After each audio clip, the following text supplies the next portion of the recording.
Qalbi sof, yuragi nurga cho'mgan fazilatli insonim. Qurbon hayiti muborak.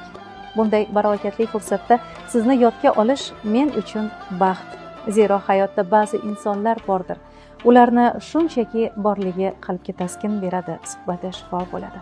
Siz aynan shunday insonsiz va behisob shukrki bugun biz insoniylik timsoli, mehr-oqibat bulog'i bo'lgan Qurbon hayitiga yetib keldik. Bu kunlarga kimlar yetdi, kimlar yetmadi. Yurtimiz osmoni musaffo, diyorimiz tinch bo'lsin ilohim. Va bugunning barakasini faqat dasturxonlarimizni, balki qalblarimizni ham sakinatga to'ldirsin. Robbim rizqimizga baraka, oilangizga fayz, qalbingizga osoyishtalik bersin.